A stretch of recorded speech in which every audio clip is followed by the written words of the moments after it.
Hi welcome back to my channel. ఈరోజు కథ ప్రేమ పరిచయమే 25వ భాగాన్ని వినేద్దాం. ఎందుకమ్మా ఎప్పుడు చూడు హోమం అంటూ ఉంటావు అంటాడు శౌర్య. దానివల్ల పర్యావరణానికి కూడా చాలా మంచి జరుగుతుందిలే శౌర్య అని బయలుదేరండి అని అంటూ దాత్రి నిన్ను నేను రెడీ చేస్తానురా అంటూ తీసుకుని వెళ్తారు మాధవి గారు. కాసేపటికి అదే ప్లేస్లో పార్థు గారు పట్టెపంచులో కండువా వేసుకుని శౌర్యతో మాట్లాడుతూ ఉంటే శౌర్య ట్రిమ్ చేసిన గడ్డంతో 6.5 ఫీట్ హైట్కి వైట్ షర్ట్ వైట్ పంచ వియర్ చేసి చేతికి బ్లాక్ వాచ్ పెట్టాడు. చాలా స్మార్ట్గా ఉన్నాడు. ఇంతలో మాధవి గారు పట్టు చీరలో కనిపిస్తారు. చూడగానే ఒక అద్వితీయ భావం కలిగేలా ఉంటారు ఆవిడ. ఆవిడ అందం అంతా శౌర్యకి వచ్చింది. అమ్మా కిల్లింగ్ లుక్స్ తెలుసా అంటూ ఆవిడ్ని చేరి మా నువ్వు ట్రై చేసుంటే ఈ టీచర్ కాకుండా డాక్టరో యాక్టరో దొరికేవాడమ్మా అంటాడు శౌర్య. పార్థు గారు నవ్వుతూ అవును నిజమే అని అంటూ ఉంటే మాధవి గారు ఆ నవ్వు వెనుక ఆయన బాధ కనిపిస్తుంది. మరి దాత్రి ఏదమ్మా అంటాడు శౌర్య. వస్తున్నానందిరా అంటూ వెనక్కి చూస్తారు మాధవి గారు. దాత్రి పెళ్లి కూతురులా ఉంటుంది కానీ పట్టు చీర కాదు, తను వేయర్ చేసింది. చీరనే వేయర్ చేసింది కానీ దూరం నుంచి చూస్తే ఓనీలా అనిపిస్తుంది. అండ్ తనకి ఆ కలర్ చాలా సెట్ అయింది. ఇప్పుడు నమ్ముతావా నా మాధవికి తగ్గ కోడలు దాత్రి అని శౌర్య అంటాడు పార్థి గారు. శౌర్య తలూపి అలా అద్భుతాన్ని చూసినట్టు చూస్తాడు. తను నవ్వుతూ వస్తుంటే ఏదో తెలియని ఒక జ్ఞాపకం మెదడులోకి వస్తుంది కానీ అదేంటో సరిగ్గా అర్థం కాదు. మాధవి గారు ఆవిడ కాటుక తీసి దాత్రికి పెట్టి ఇక వెళ్దామా అని పంతులు గారు ఏమన్నారండి అని అడుగుతుంది. అన్నీ సిద్ధం చేయించారంట మాధవి, మనం వెళ్ళడమే. సరే వెళ్దాం పదండి ఇక అని అంటూ కదులుతూ శౌర్య ఎక్కడో దాక్కున్న వ్యక్తిని కనిపెట్టినట్టు పిలుస్తారు మాధవి గారు. దానితో ప్రెజెంట్లోకి వచ్చిన శౌర్య హా అమ్మా రా అమ్మా అంటూ వెళ్ళిపోతాడు. నవ్వుతూ వెనక వీళ్ళు కూడా వెళ్తారు. కార్ డ్రైవ్ చేస్తున్నాడే కానీ దాత్రిని ఇంకా ఇంకా చూడాలనిపిస్తూ ఉంటుంది. పాపం ఫ్రంట్ సీట్లో పార్థు గారు కూర్చున్నారు కానీ దాత్రి రూపం అలా మెదడికి వెళ్ళగానే ఏదో రూపాన్ని కనిపించి కనపడినట్టు స్ట్రైక్ అయ్యేలా చేస్తూ ఉంటుంది. శౌర్య ఆ హడావిడిలో ఎక్కువ పట్టించుకోకుండా కారు తీసుకెళ్లి గుడి ముందాపి కిందికి దిగుతాడు. అందరూ దిగాక లోపలికి వెళ్తూ ఉంటే అమ్మా మీరు నడుస్తూ ఉండండి, మేమిప్పుడే వస్తాం అంటాడు శౌర్య. ఏమైంది శౌర్య అని సందేహంగా అడుగుతుంది దాత్రి. నువ్వు ఉండు దాత్రి అని తన చేయి పట్టుకుని మీరు వెళ్ళండి అమ్మా అంటాడు. సరే త్వరగా రా అంటారు మాధవి గారు. శౌర్య కూడా తలూపుతాడు. వాళ్ళు గుడిలోనికి వెళ్ళాక శౌర్య చుట్టూ చూసి దాత్రి బుగ్గల్ని చిన్నగా పట్టుకు లాగేసి ఎంత బాగున్నావు తెలుసా బేబీ డాల్, చాలా అంటే చాలా ముద్దొచ్చేస్తున్నావు అన్నాడు. మరి ఇచ్చు కదా అని నోట్లోకి వచ్చిన మాటని చటుక్కున మింగేసి అలా చూస్తూ ఉంటుంది. దాత్రికి మెడికల్ విరిచి కావాలనే దాత్రి నుదిటిన చేత్తో స్మరించి ఆ చేతికి ముద్దిచ్చి చాలు ఇక వెళ్దాం అంటూ తన చేయి పట్టుకుని నడుస్తూ ముందుకు తీసుకెళ్తాడు శౌర్య. శౌర్య చర్యకి ఎలా ప్రతిఘటించాలో తెలియని దాత్రి ఆశ్చర్యంలో ఉండిపోయింది.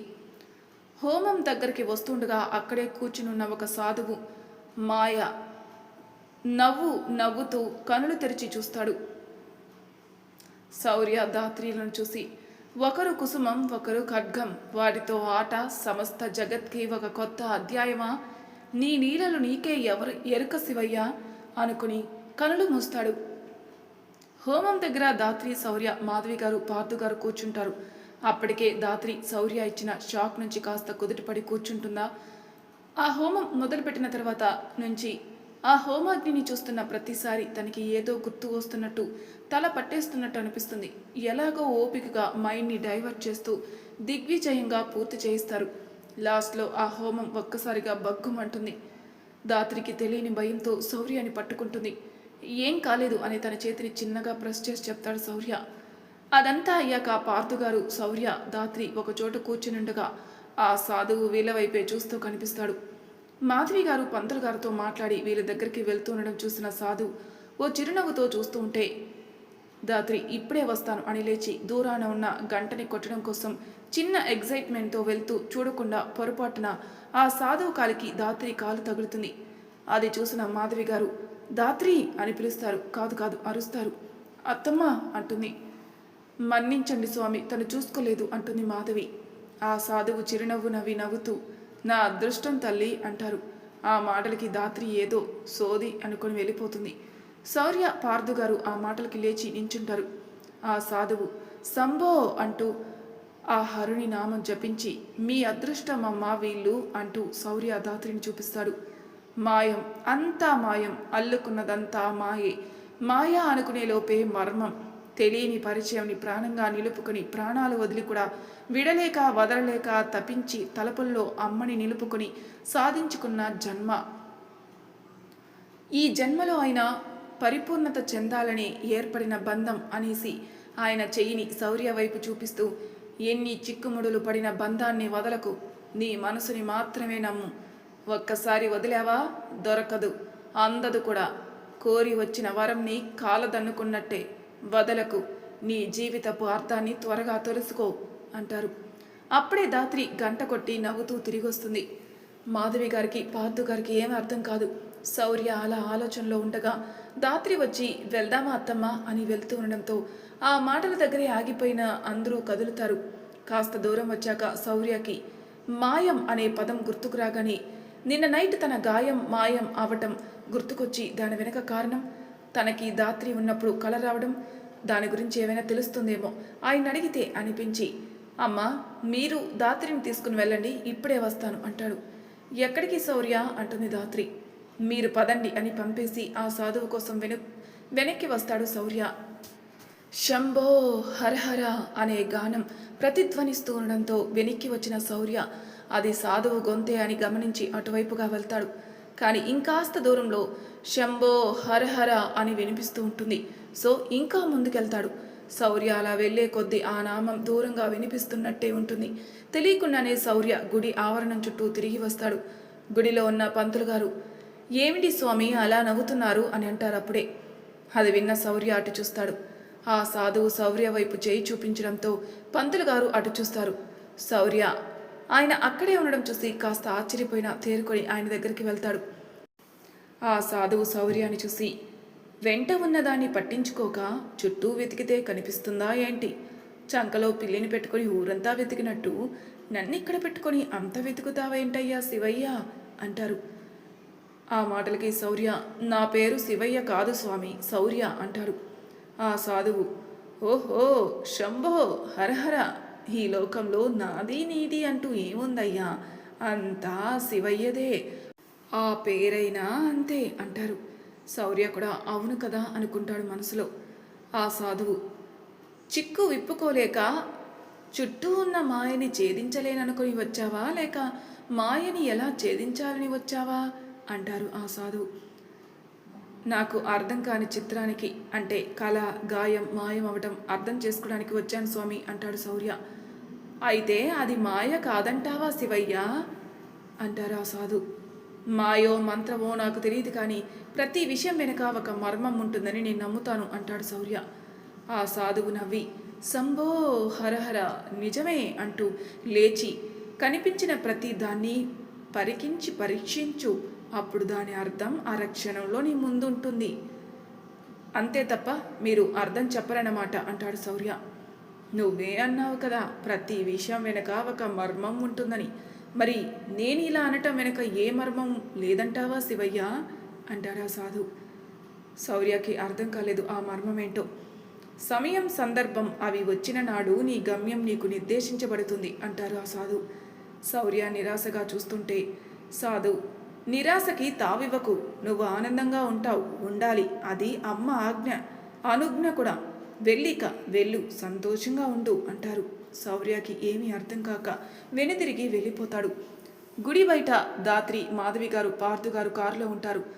ఆ సాధువు మనసులో, అది మాయ కాదు, మలిచే మీ కథకి మనుగడ అనుకుంటారు. శౌర్య వచ్చి కారెక్కి ఆలోచిస్తూనే స్టార్ట్ చేస్తాడు. మాధవి గారు శౌర్యాన్ని గమనించి, ఏమైంది శౌర్య అంటారు. దాత్రి శౌర్య వైపే చూస్తుంది. ఏం లేదమ్మా అంటూ డ్రైవింగ్పై ధ్యాస పెడతాడు శౌర్య. ఇంటికొచ్చేసరికి ఎలా కదన్నా రెండవడంతో యథావిధిగా మాధవి గారు వంటగదికి వెళ్తారు. దాత్రి వెనకాలే వెళ్తుంది. అలా ఇద్దరు ఒక 30 నిమిషాల తర్వాత ఫుడ్ ప్లేట్లు పెట్టుకుని వచ్చి నలుగురు మాట్లాడుకుంటూ తింటారు. కానీ శౌర్య ఆ ఊలు మాత్రమే అంటూ ఉంటే దాత్రి, నేర్చుకుంటున్నావా శౌర్య? ఆ మాటలకి శౌర్య ఆ అంటాడు. దాత్రి కూడా వెంటనే ఈ అంటుంది. నెక్స్ట్ మాధవి గారు పార్థు గారు నవ్వుతారు. దాత్రి చిన్నగా నవ్వి ఒక చేత్తో శౌర్య భుజం మీద తడుతుంది. తేరుకున్న శౌర్య దాత్రి అడిగిన మాటల్ని మెదడు మళ్ళీ రివైండ్ చేయడంతో ఏదో అసహనంగా ఫుడ్ వదిలేసి వెళ్ళిపోతాడు. మాధవి గారు ఏమైంది వీడికి అంటూ లేవబోతుంటే, అత్తమ్మ నేను ప్లేట్ తీసుకుని వెళ్తానులే, మీరు మామయ్య తినేయండి అంటూ వెళ్ళిపోతుంది దాత్రి. శౌర్య రూమ్లో తిరుగుతూ, నా గాయం మాయం అవ్వటం ఏంటి, ఆ పెయిన్ తనకి తెలియడం ఏంటి, దాత్రి పక్కన ఉంటేనే ఆ కళ రావటం ఏంటి, అసలు ఏంటి? కానీ అదేంటి, పౌర్ణమి రోజు వచ్చేది మాత్రం దాత్రి ఉన్నా లేకున్నా వచ్చింది, కానీ ఆ కళ కూడా దాత్రితో పెళ్ళయ్యాకనే కదా రావటం మొదలుపెట్టింది. అసలు ఏంటిది? నేను ఇది ఎవరికైనా చెప్పినా నమ్మను కూడా నమ్మరు అంటూ అసహనంగా బెడ్డుపైన కూర్చుంటాడు. దాత్రి ఫుడ్ని వదిలేసి, వచ్చేస్తావా శౌర్య, నా వల్ల ఐఆమ్ సారీ అంటుంది. నువ్వేం చేసావని దాత్రి, నాకు తినాలని లేదు అంటాడు. శౌర్య ముందు ప్లేట్ పెట్టి, నువ్వు అని ఆలోచించుకు, ఏది ఎలా జరగాలో అది అలానే జరుగుతుంది కదా, ముందు ఇది చెప్పు, దేని గురించి ఆలోచిస్తున్నావు అంటుంది దాత్రి. అవును, ఏది ఎలా జరగాలో అలానే జరుగుతుంది అనుకుని దాత్రితో, అదేం లేదు దాత్రి అంటాడు. మరి తిను అంటుంది. ఓకే అంటాడు శౌర్య. అలా ఇద్దరు తినటం అయ్యేసరికి మాధవి గారు పెద్ద కుండ తీసుకుని వస్తారు. ఇద్దరు షాక్ అయిపోయి చూస్తూనుంటే మాధవి గారు ఇద్దరిని ఆ ప్లేట్స్ అక్కడ వదిలేసి వచ్చి ఒక పక్కన కూర్చోమని దిష్టి తీస్తారు. దాత్రి ముందు వింతగా చూసిన కాసేపటికి నవ్వుతూ, అత్తమ్మ ఏంటిది అని అడుగుతుంది. అలా నవ్వకు అంటూ దిష్టి తీసి ప్లేట్స్ తీసుకుని వెళ్ళిపోతూ, మీపై ఎవరి కళ్ళు పడకూడదని అని వెనేసి వెళ్ళిపోతారు మాధవి గారు. సో స్వీట్ కదా మా అత్తమ్మ అని భుజాలు ఎగిరేస్తుంది దాత్రి. శౌర్య ఒక చూపు చూస్తాడు, మా అమ్మ అన్నట్టు. దాత్రి, హలో, మీకు అమ్మ మాత్రమే, నాకు అత్తమ్మ ఒక అక్షరం ఎక్కువే తెలుసా అంటుంది. కసురుక్కుంటున్నట్టు చెప్తున్న దాత్రి మాటలకి శౌర్య నవ్వేసి ఫోన్ చూసుకుంటూ ఉంటాడు. దాత్రి తన మొబైల్ని కాసేపు చూసి, శౌర్య అంటుంది. ఏంటి అంటాడు. బోర్ కొడుతుంది శౌర్య. అయితే నన్ను కొడతావా ఏంటి? అబ్బా అలా కాదు అంటూ బెడ్ మీదకి వచ్చి కూర్చుంటూ, ఏదైనా గేమ్ ఆడదామా అని గబగబా వెళ్ళి డోర్ లాక్ చేసి వచ్చి, చెప్పు, ఇప్పుడు మన ఇద్దరమే కదా, ఎలాంటి గేమ్ అయినా ఆడుకోవచ్చు, ఎవరు నవ్వరు, ఎవరికీ తెలియదు కదా. శౌర్య, నువ్వేమైనా చిన్న పిల్లవా గేమ్ ఆడడానికి అంటాడు. చిన్నపిల్లలే ఆటలాడుకోవాలని ఏ రాజ్యాంగంలో రాశారు శౌర్య? బేబీ డాల్ అని ఊరికి అనని నేను నిన్ను. సరే ఏం ఆట ఆడదాం అంటాడు. అంటూ చాలాసేపు చించి, నువ్వు దాక్కో, నేను నిన్ను కనిపెడతా అంటుంది. ఈ రూమ్లో నేను దాక్కుంటే నువ్వు కనిపెడతావు. ఉఫ్ గాడ్, ఈ పిల్లకి కాస్త బ్రెయిన్ కూడా పెట్టలేదు నువ్వు అంటాడు శౌర్య. ఏంటి బాగలేదా శౌర్య? నేను కళ్ళు మూసుకుంటా, నువ్వు వెళ్ళి దాక్కో అంటూ కళ్ళకి చేతులు అడ్డు పెట్టుకుని, ఓ నో ఇలా కాదు, మనం కళ్ళకు గంతలు ఆడుకుందాం శౌర్య అంటూ ఫాస్ట్గా వెళ్ళి కబోర్డ్ నుంచి ఒక స్కార్ఫ్ తీసి, నీకు కడతాను. వద్దు నాకు కట్టుకుంటా అంటూ శౌర్య దగ్గరికి వెళ్ళి నించుంటుంది. శౌర్య నవ్వుతూ దాత్రి కళ్ళకి గంతలు కట్టేసి 3 రౌండ్స్ తిప్పి వదిలేసి కొంచెం దూరం జరిగి నవ్వుతూ చూస్తాడు. దాత్రి, త్వరగా దొరకు శౌర్య నాకు అంటూ వెతుకులాట మొదలుపెట్టింది దాత్రి. శౌర్య క్షణంలో తప్పుకున్నట్టు దాత్రి చేయి నుంచి తప్పుకుంటూ దాత్రికి దొరకడు. అలిసిపోయిన దాత్రి, శౌర్య దొరకు నాకు అంటుంది. ఆ మాటలకి శౌర్య అప్పుడేనా అని అంటుంటే దాత్రికి వాయిస్ వినిపించడంతో అటు వెళ్ళి పట్టుకోబోతుంటే శౌర్య తప్పించుకుని నవ్వుతూ చూస్తాడు. అప్సరస అంటేనే అందం నిండుకున్నది అని దాత్రి ఆ పేరుకి తీసిపోదు. ఆ హొయ్యలను చూస్తూ మైమరిచిన శౌర్య షర్ట్ని దాత్రి పట్టుకుని తడిమి, హే దొరికేసావు శౌర్య అంటూ ఎక్కడ దూరంగా వెళ్ళిపోతాడని తనని పట్టినట్టు దగ్గరికి లాక్కుంటూ కళ్ళకున్న గంతలు తీసేస్తుంది. శౌర్య ముందు ఆశ్చర్యపోయిన కొత్తగా దాత్రి పంచుతున్న జ్ఞాపకాలకి ముగ్ధుడై వెంటనే తన చూపు మరల్చి, సరే కట్టు అంటాడు. హలో సారు, మీరేమో ఆకాశం, నేనేమో భూమి, ఎలా కడతాను అంటుంది దాత్రి. అబ్బో నిజమా అన్నట్టు చూసి, నేను ఆకాశం కాదు కానీ నువ్వు భూమినే అంటాడు శౌర్య. దాత్రి అచ్చా అంటూ శౌర్యాన్ని లాక్కుంటూ బెడ్ దగ్గరికి తీసుకుని వెళ్ళి బెడ్ ఎక్కి శౌర్యకి గంతలు కట్టి తిప్పేసి, పట్టుకో అతిబల అంటూ పరిగెడుతూ, ఇక్కడ ఉన్నాను, ఇక్కడే ఉన్నాను అంటూ అరుస్తూ ఉంటుంది. శౌర్య బాబు ఈజీగా కనిపెట్టేస్తాడు వాయిస్ వచ్చే ప్లేసుల్ని.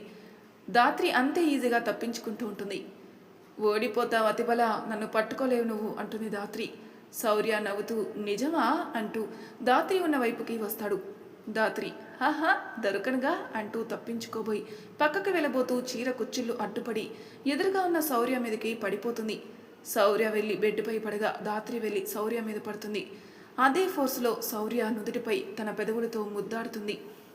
శౌర్యకి స్పర్శ అర్థమై చిరునవ్వు పెదవులపైకొచ్చినా ఏమీ తెలియనట్టు ఏమైంది అంటాడు. దాత్రి శౌర్య ఫేస్కి దూరంగా జరిగి నాలుక కొరుక్కుంటూ అయ్యో అనుకుని ఏం లేదు శౌర్య అంటుంది. అవునా, మరి నా మీద ఉందేంటి అంటూ కావాలని దాత్రి చుట్టూ చేతులు పెనవేస్తాడు శౌర్య. అది నేను వదులు అంటూ విడిపించుకోబోతుంటుంది దాత్రి. దొరకను అన్నావు అంటూ ఇంకా గట్టిగా చుట్టేస్తాడు. దొరికాగా వదులు అంటూ శౌర్య ఫేస్ వైపే చూస్తుంది దాత్రి. శౌర్య నవ్వుతూ వదిలేస్తాడు. దాత్రి శౌర్య స్మైల్కి అలా తనని చూస్తూ కళ్ళకున్న స్కార్ఫ్ని లాగేస్తుంది. ఒకరి చూపు ఒకరికి తగలగానే ఇద్దరిలో ఏదో తెలియని భావం. ఒకరికి ఒకరు అన్నట్టు కాదు, ఒకరిలో ఒకరు అన్నట్టు కలిసిపోయేలా ఉంది వాళ్ళ కళ్ళల్లో ప్రేమ. కొన్నిసార్లు మాటలకి అందదు కదా కొన్ని భావాల వర్ణన. అలానే ఉన్నారు, సమస్తము మరిచి ఉండిపోయేలా ఉన్నారు కూడా. ఇంతలో శౌర్య ఫోన్ రింగ్ అవ్వడంతో ముందుగా తేరుకున్న దాత్రి పక్కకి తప్పుకుని పైకి లేస్తుంది. శౌర్య కూడా కాల్ లిఫ్ట్ చేస్తూ లేస్తాడు. కాల్ మాట్లాడేసి దాత్రితో చిన్న వర్క్ ఉంది, వచ్చాక చెప్పు, నీ జోక్స్ వింటాను అంటూ 2 అడుగులు వేస్తాడు. నేను జోక్స్ చెప్తున్నాను, ఏం చెప్పాను అంత జోక్గా అనుకుంటూ.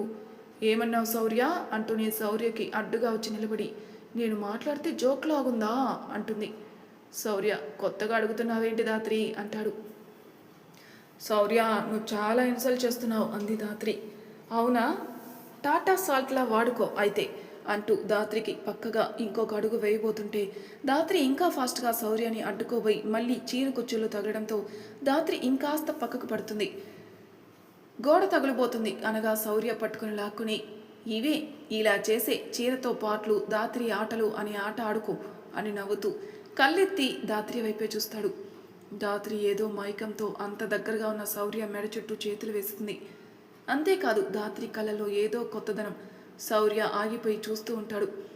దాత్రి కూడా అంతే చూస్తూ ఉంటే కాసేపటికి శౌర్య చాలా నెమ్మదిగా దాత్రి అంటాడు. దాత్రి మాట్లాడదు.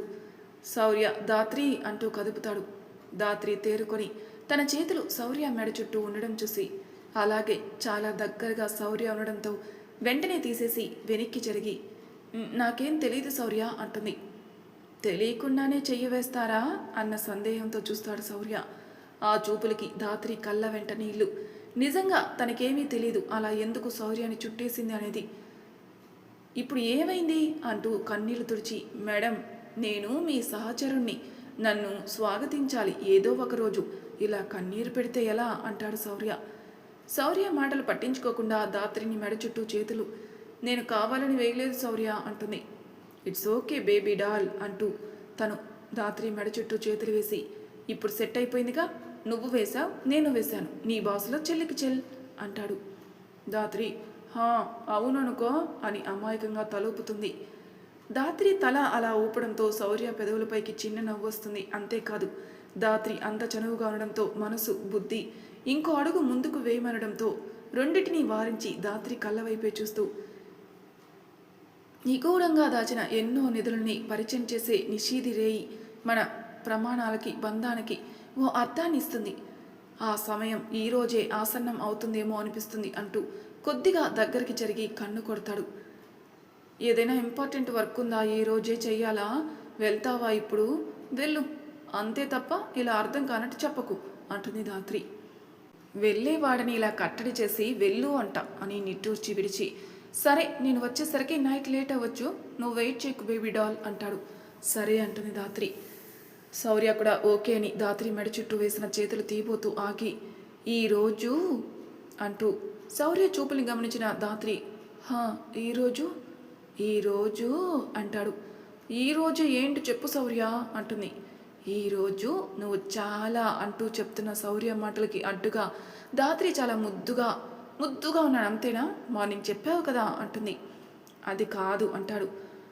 అంటే అలా లేనా అని ఏడు మొహం పెడుతుంది. అబ్బా చెప్పేది వినబ్బా అంటాడు. సరే చెప్పబ్బా అంటుంది. ఈరోజు నువ్వు చాలా పద్ధతిగా నా భార్యలా ఉన్నావు అంటాడు. అంటే రోజు నీ భార్యలా లేనా అంటుంది. శౌర్య దాత్రి కళ్ళలోకి చూస్తూ తల అడ్డంగా ఊపుతాడు. దాత్రి ఏడు మొహం పెట్టేస్తుంది. అమ్మాయిలా అయితే ఉంటున్నావులే అని నవ్వి వెళ్ళిపోతాడు శౌర్య. దాత్రి కళ్ళ నుంచి రాని నీటిని తుడుచుకుంటూ అమ్మాయివి అన్నావు కదా, సర్ది పెట్టుకుంటాలే, సర్దుకోవటం నాకు అలవాటే కదా అనుకుంటుంది. శౌర్య ఆ మాటలకి నవ్వుకుంటూ వెళ్ళిపోతాడు. శౌర్య తన బ్రాంచ్కి వెళ్ళాక ఉన్న కేసు గురించే చెక్ చేసి అదొక స్టెప్ మూవ్ అవుతుంది అనుకున్నాక ఓ పెన్ అండ్ పేపర్ తీస్తాడు. ఆ పేపర్పై తన నేమ్, దాత్రి నేమ్ రాసి వచ్చే కళ, మాయమయ్యే గాయం, దాత్రి కొత్త చూపు వీటిని పాయింట్స్గా రాసి వాటి గురించి ఆలోచిస్తూ ఎప్పుడో నిద్రపోయాడు, తనకే తెలీదు. శౌర్య వెళ్ళాక దాత్రి అస్సలు నాకేమైంది, నేను ఎలా తనపై హక్కుగా చేతులు పెనవేశాను అండ్ చాలాసార్లు కళ్ళు తెరిచేసరికి తన ఎదపై పడుకొని ఉండేదాన్ని. అసలు నాలో ఏం జరుగుతుంది అని ఆలోచిస్తూ కాసేపటికి ఏమీ అర్థం కాక ఫోన్ ఓపెన్ చేసి అయ్యో రేపు ఆ సార్ దగ్గరికి వెళ్ళాలి అనుకుని సుధకి కాల్ చేసి మాట్లాడుతుంది. ఆ రాత్రి శౌర్య ఇంటికి వచ్చేసరికి దాత్రి నిద్రలో ఉంటుంది. మరి తర్వాయి భాగంలో ఏం జరుగుతుందో నెక్స్ట్ ఎపిసోడ్లో తెలుసుకుందాం. అంతవరకు నా ఛానల్ని సబ్స్క్రైబ్ చేయని వాళ్ళు ప్లీజ్ సబ్స్క్రైబ్ చేసుకొని లైక్ చేసి షేర్ చేయండి. మీ అభిప్రాయాలు నాకు కామెంట్ రూపంలో తెలియజేయండి. Thank you for listening.